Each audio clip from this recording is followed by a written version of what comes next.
Here's the situation. I've decided to purchase the luxury car from you.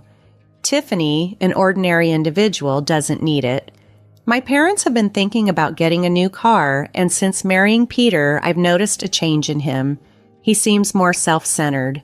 He's been coveting the upscale car that my parents gifted to me, and frankly, I'm fed up with it. My name is Tiffany. I'm 28 years old, and I met Peter during our college days. We've been married for 3 years. Peter is sociable and well-liked, which is quite the opposite of me, as I am introverted and have few friends. Our conversations increased over college courses, and eventually we began to study together. Peter's interest in me was unexpected, but he took me by surprise when he asked me out. I was overjoyed and immediately said yes, marking the beginning of our relationship. What drew me to Peter was his charm, friendliness, and dedication to his studies.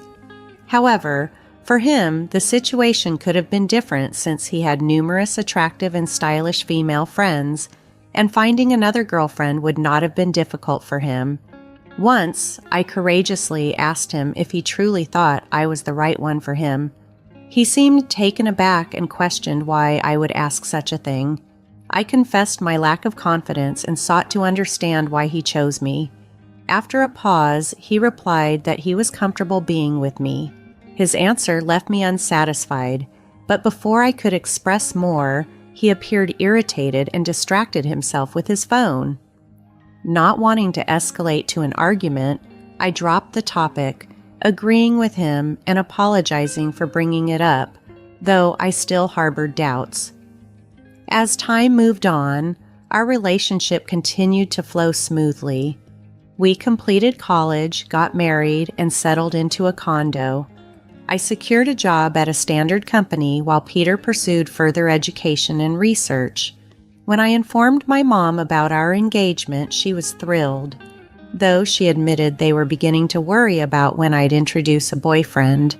Although I felt guilty for not mentioning Peter sooner, my mom understood, acknowledging my independent nature. Knowing Peter was there for me gave her peace of mind. My parents, who met in college and still deeply love each other, serve as my role models. My dad diligently worked his way up at a large company while my mom supported him and also followed her culinary passions, becoming quite skilled at it. My parents have always respected each other's boundaries and supported each other's passions, like my mom, who now teaches cooking classes. Growing up in such an environment, I learned the value of independence early on. Although I was only really skilled at studying, I chose not to pursue graduate school because I wanted to be self-reliant and start my own life. Despite coming from a well-off family, I was determined not to lean on them indefinitely. I aspired to build a family like the one I grew up in and make my parents proud, possibly by having children someday. This might seem like a straightforward goal, but for someone like me, it's a significant ambition. Once Peter and I started living together, things began to change. Peter was a graduate student and worked part-time, but he didn't contribute much financially. I tried to address this delicately, suggesting that it would be helpful if he could use more of his part-time earnings to help with our expenses. His response was dismissive. "I do contribute, you know. Didn't you say you'd handle the living expenses when we moved in together, Tiffany?" His words left me feeling uneasy. Peter had always dreamed of becoming a professor, which is why he pursued graduate school. I had reassured him not to worry about finances, given my stable job. Yet, when he retorted, I could only murmur in agreement, unsure of what else to say. Peter sighed heavily. "You wouldn't understand. Being a graduate student is expensive, but what about socializing and stuff? Oh, and by the way, I need $1,000 for a research trip. Can you lend it to me? I'll pay you back later." Requests like these became more frequent and our problems intensified. He began spending more nights away, leaving me alone with cold meals and unanswered calls. When he did return home in good spirits, I was too forgiving. Sometimes, out of the blue, he would suggest, "Hey, Tiffany, remember you wanted to go somewhere? I have tomorrow off. Let's go." He would also compliment my cooking, making me feel valued. Every time he showed kindness, I saw the happy marriage I desired, which made me hesitate to confront the issues. However, deep down, I knew this wasn't normal. I felt increasingly lonely and anxious, trapped in a cycle of fleeting happiness and prolonged solitude. I found myself unable to share my marital struggles with anyone. I didn't want to distress my parents, who were genuinely happy about our marriage. However, they likely sensed that something was amiss. It had been a while since I had visited them, and when I finally did, my dad suggested I stay for dinner. My mom prepared a lavish meal to welcome me back. During the meal, my dad brought up that my Aunt Lori had recently visited and expressed a desire to see me. He described her as always being spontaneous, a trait that defined her lively, ambitious, and independent nature. "I'll reach out to her soon, thanks, Dad," I replied, appreciating their subtle way of reconnecting me with family support. Dad reminisced about how much Aunt Lori cared for me and how she playfully lamented that Peter had stolen me, even though she had never intended to marry. Before I met Peter, Lori was more of a confidant than an aunt. I could discuss things with her that I couldn't with my parents. She understood me profoundly and was always there to support me. Initially, I had been too timid to discuss my relationship with Peter with her, but now I was eager to reconnect. A few days after I visited with my parents, I met Lori at a cafe. She was as stylish as ever. Observing my outfit, she gently advised, "You know, Tiffany, marriage is just the beginning of a lifelong journey for a woman. You should always feel confident and attractive no matter what. Your clothes can make a big difference, so don't forget to take care of yourself." Then, with grace, she took a sip of her tea. Realizing how much I had neglected my interests, I apologized for not keeping in touch. Lori chuckled and replied, "That's typical of you, Tiffany. It's good to be honest and serious, but being too timid usually stems from a lack of experience. But I was thrilled when I heard you found someone special. I thought, finally, Tiffany is taking a step forward."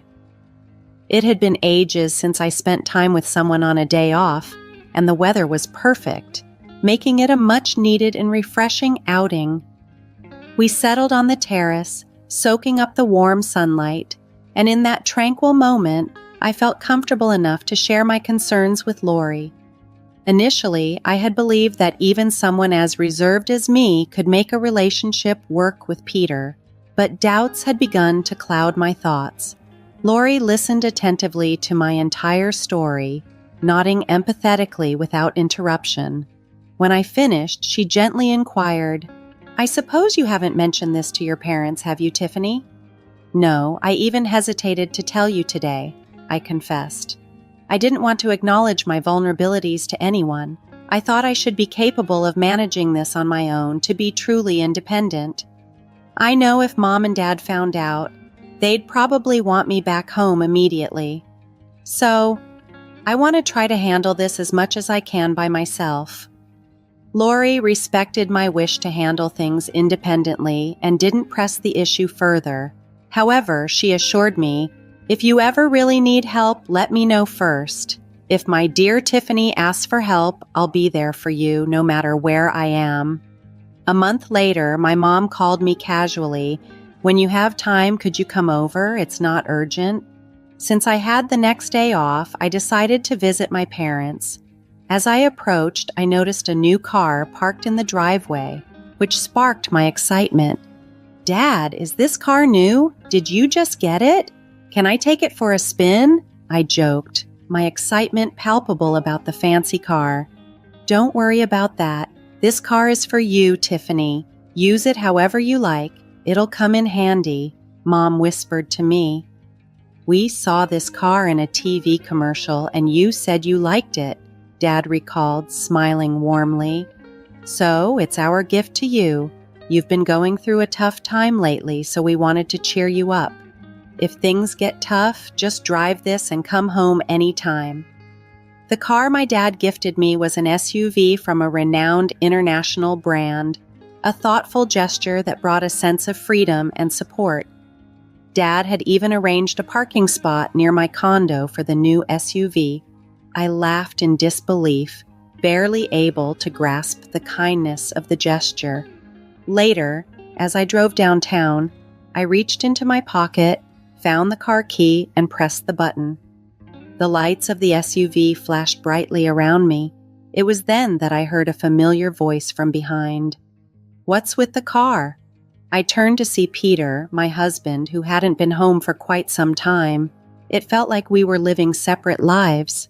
His presence left me momentarily speechless as he looked at the car with a smug grin. "Ah, I see. A gift from your parents, right?" Every time I faced Peter, I struggled to find my voice, but I was tired of feeling diminished. "Peter, don't you care anymore? Do you even care about me?" I managed to say, gathering my courage. Then Peter dropped a bombshell. "Are you just realizing now? Did you think I loved you all this time? It's ridiculous how hopeful you are." His mocking laughter echoed in my ears. Something inside me snapped, and I retorted louder than usual. "Then why did you marry me?" He coldly replied, "Wow, you're going to be that cold about it?"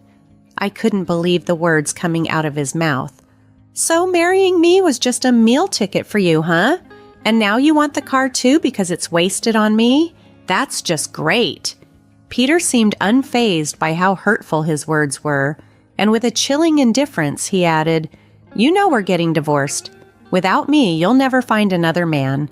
Think about it." With those harsh words, he left without a second glance, leaving me feeling both angry and heartbroken. My head pounded with a headache as I sat in the driver's seat trying to calm myself. Eventually, I called my Aunt Lori for advice. After a few days of consideration, I agreed to the divorce and moved back in with my parents. They welcomed me with open arms, and life began to feel peaceful again. However, that peace was short-lived. One afternoon, Peter showed up at my parents' house accompanied by his parents. They all sat down in the living room, and Peter's father spoke up in a stern tone. "We're here to talk about our son's divorce." When the discussions about the divorce began, Tiffany issued a stern warning to Peter. "If you don't agree to the divorce, I'll use my parents' connections at the university to jeopardize your future. It wouldn't be difficult to harm the career of a junior registrar if their daughter files a complaint." Peter truly loved Tiffany, but he felt her approach was overly aggressive, and it seemed she was trying to intimidate him. "We could easily contest the divorce," Peter's father argued, feeling betrayed by Tiffany. "Beneath her simple appearance, she's manipulative and greedy. Poor Peter, I heard she paid him to keep his distance. She must have entertained other men. We should take this to family court and assert that Peter was coerced by his wife. However, if there's a genuine apology, things might be different. For instance, if Tiffany gives up the car she's been driving, it might help smooth things over." Peter and his parents listened in silence, absorbing his father's protests. Suddenly, the doorbell rang, and my mom answered it. Aunt Lori appeared behind her as she returned to the living room. "Sorry, I'm late. How's the discussion going?" Peter's family had met Lori once at my wedding. "What are you doing here? It's rude to barge in like this. We're busy right now. Outsiders should leave," objected Peter's mother. "No, don't be like that," Lori replied, unfazed. "You've heard about Peter's divorce, right? How would an outsider like you know about that?" Lori continued, "I was informed by my brother earlier. I couldn't miss such an important moment for my dear niece." "You're probably here to stop the divorce or for money," someone accused. "Can you still say that after seeing this?" Lori retorted as she pulled out a stack of documents from her bag, laying them out on the table for everyone to see. "I hired a detective to look into this. It turns out Peter has been cheating on Tiffany with multiple women. Despite being married, he hardly came home because of it. He took advantage of Tiffany's kindness and even asked her for money." The revelation silenced the room, turning the tone of the meeting on its head as everyone processed the gravity of Lori's findings. I was immersed in my university research, so when I did manage to come home, we shared meals and went on trips together. We seemed just like any other married couple, right? Tiffany, say something, Peter implored, his voice laced with desperation. Peter, you don't need to defend yourself. We'll handle this. It's not your fault, his father reassured him quickly. That's right. These documents from who knows where are surely fabricated. Our Peter would never engage in such acts. He's a kind and outstanding son, his mother protested vehemently. You might be kind to your parents, but it seems that your kindness doesn't extend beyond that. Like father, like son, indeed, Aunt Lori interjected sharply. Then she pulled out a photograph from the documents. I was at a hotel for a business meeting recently and saw William there. He was with another woman, looking very cozy. So, I had the detective look into William as well. The results were just as I suspected. Do you understand now? Peter's mother's face turned pale as she grabbed the documents and examined them closely. What is this, William? How long has this been going on? It's all lies, isn't it? She demanded, her voice trembling. Kayla, stop looking. Give me that. William, looking panicked, tried to snatch the documents, but it was too late. Kayla, visibly distraught, confronted William directly. You've been cheating on me. The car you wanted so badly was for her in these photos, wasn't it? No matter how hard William tried to calm her down, Kayla wouldn't listen. The conversation about Peter's divorce was momentarily forgotten as Kayla stormed out of the house, tears streaming down her face, with William trailing behind her in a futile attempt to explain. Left in the ensuing chaos, Peter blurted out, "Hey, wait, what about me?" and followed them out, equally confused. The rest of us were left in stunned silence, but Aunt Lori had a satisfied look on her face, giving me a knowing wink. It was clear she had anticipated the dramatic unraveling of events, revealing truths that were perhaps long hidden but necessary to confront. After the tumultuous events, Aunt Lori shared with me that Peter's parents had eventually divorced. You won't fall for such a terrible man again. Let's make you more attractive. I'll teach you everything about grooming yourself as a woman, Lori encouraged. Despite her busy schedule, she frequently visited and took me out for meals and shopping trips. During this time, I absorbed a great deal from her and gained a new perspective on self-care and confidence. A year after the divorce, I made a pivotal decision to attend graduate school. I dedicated myself to my studies and personal development, which was a transformative period for me. Time flew by, and one day, while at a street intersection, I heard someone call my name. I turned around to find Peter. It's been a while. You've changed a lot, haven't you? He remarked, a hint of surprise in his tone. Initially, I hardly recognized him.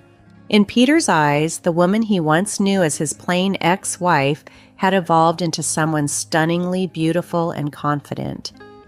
Meanwhile, Peter's life had taken a downturn following his parents' public divorce scandal. He had dropped out of graduate school as his parents, William and Kayla, had cut off their financial support due to the chaos he had instigated. Struggling to pay for his tuition and living expenses, the carefree life he once enjoyed was a distant memory. The women who had once been interested in him had drifted away, and his former glory had dissipated almost overnight. Now he stood before his ex-wife, who appeared utterly transformed. Just as Peter was about to suggest catching up, a man approached us. "Sorry for the wait. Are you a friend of Tiffany's?" he asked. It was Kevin, the man I had recently started seeing. His arrival was perfectly timed, underscoring the new chapter of my life that Peter was no longer a part of. While I was out with Kevin, a group of women nearby couldn't help but notice him. "Wow, that guy is handsome, isn't he? He's so tall. Could he be a model?" they commented, admiring Kevin's striking appearance. Kevin, noticing my brief interaction with someone from my past, subtly acknowledged Peter with a nod. "He's someone from my past, but it's okay. We're finished talking. Let's go, shall we?" Kevin said, taking my hand. Peter stood there, stunned, as Kevin confidently led me away by the hand. Without giving Peter another thought, Kevin and I walked towards the crosswalk. I kept my gaze straight ahead, focused on the path in front of us and the future that awaited, not looking back even once as we left.